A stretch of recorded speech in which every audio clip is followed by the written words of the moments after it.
ஏமானு குட்டி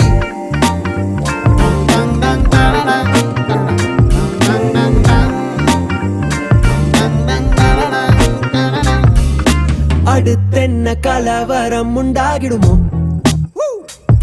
உள்ள அணுக்களில் கலப்படம் என்றாகிடுமோ